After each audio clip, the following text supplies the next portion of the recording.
యొక్క విధులు భిన్నంగా ఉండటానికి గల కారణం ఏంటి? ఈయన ఎవరిని పే చేసుకొని మాట్లాడుతున్నాడో మీకు అర్థమై ఉంటుంది. హామాను ఎవరిని? మొర్దెకై. అంటే మొర్దెకై చూసినటువంటి హామానుకి అర్థమైన విషయం ఏంటంటే, ఆహా, యూదులైనటువంటి మొర్దెకై మాత్రమే కాదు, యూదులందరూ ఇదే మైండ్ సెట్, అంతే కదా. అంటే యూదులందరూ కూడా ఇలాగే ఉంటారేమో.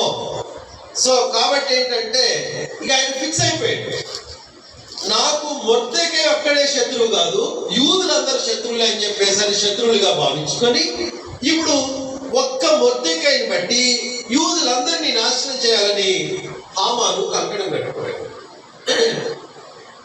ఇంతకీ మొర్దెకై చేసినటువంటి నేరం ఏంటి? మొర్దెకై చేసినటువంటి నేరం ఏంటి? ఏం చేశాడు?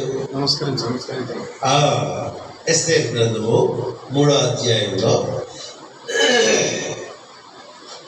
ఎస్తేరు గ్రంథము 3వ అధ్యాయంలో 1వ వచనం నుండి మీరు చదివినట్లయితే, ఈ సంగతులైన తర్వాత రాజైన అహష్వేరోషు హమ్మెదాత కుమారుడును అగాగీయుడునగు హామానును ఘనపరిచి వాని హెచ్చించి వాని పీఠమును తన దగ్గరనున్న అధిపతులందరికంటే ఎత్తుగా ఉంచెను.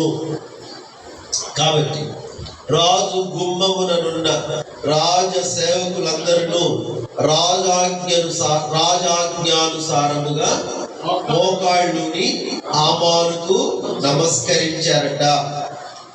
కానీ మొర్దెకై వంగకయు నమస్కారము చేయకయు నుండగా, మొర్దెకై వంగకయు నమస్కారము చేయకయు ఉండగా రాజు గుమ్మముననున్నటువంటి సేవకులు, వీళ్ళు ద్వారపాలకులు, గేట్ కీపర్స్ అంటారు వీళ్ళని, ద్వారపాలకులు, రాజు గుమ్మముననున్నటువంటి సేవకులు మొర్దెకైతో మాట్లాడి చూశారు.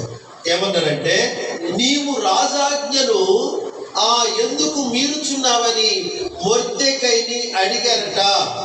అందుకు ఆయన ఇచ్చినటువంటి ఆన్సర్, ఈ ప్రకారం వారు ప్రతిదినం అతనితో చెప్పుచూ వచ్చారట. అతడు వారి మాట చెవిని పెట్టకపోయిన కనుక మొర్దెకై యొక్క మాటలు స్థిరపడులో లేదో చూద్దామని హామానుకు తెలిపిరి. Okay, right. ఈ విధంగా